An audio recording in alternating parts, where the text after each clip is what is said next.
in the differences in Christian theology, it seems to me that if you are not a Calvinist, for instance, if you're not a determinist and you believe in some sort of real possibilities of options, like you're actually free to make decisions.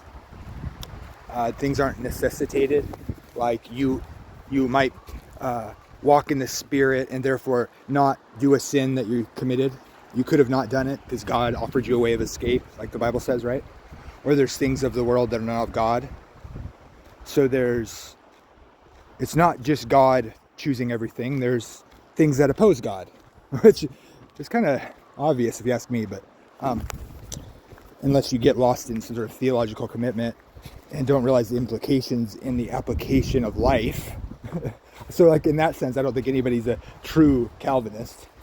See, and this compartmentalizes the person, just like dualism does in the anthropology of man. It's like, oh, that all fits together, but I can't actually actively operate as though it's true. Oh yeah, on paper God determines evil, but I condemn all these things and then tell people to worship God for what he's determined. It's like, dude, everybody does that because he's good, not because he determines everything, including evil. But here's a problem. So if you're not a Calvinist, I think I've noticed this with scholars, like you can tell they've had these long conversations where they realize to be consistent and honest, they have to kind of say, so a lot of theologians will say, well, I'm a hopeful universalist, right?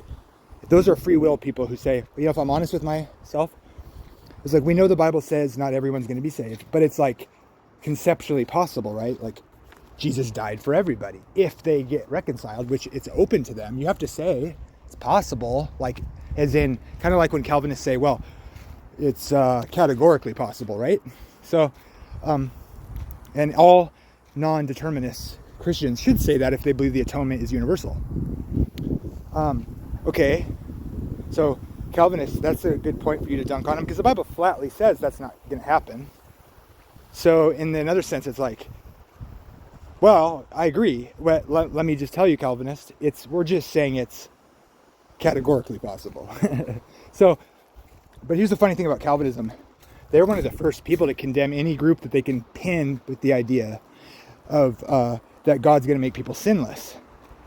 And there's like a streak of this in Seventh-day Adventism, because you get to the more conservative, kind of sheltered echo chamber Adventism that's more extreme.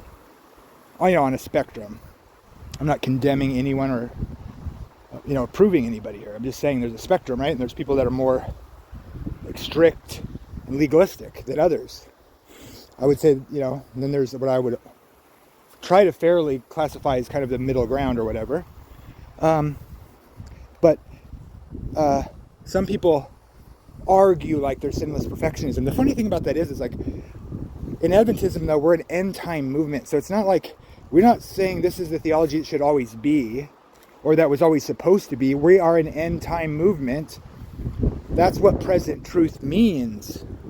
See, the critics will say, because they operate like, oh, this is the truth for all time. So Advent it has to be right from the beginning. Yeah, certain things have to be right from the beginning, of course.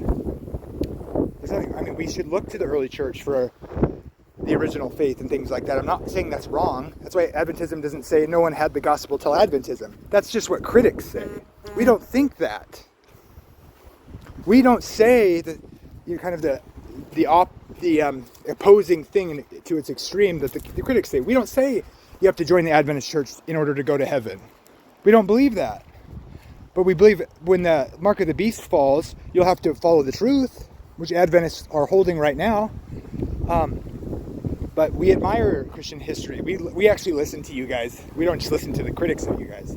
So we know what you actually believe. The critics don't actually have a good grasp of what we believe, and they're not good faith.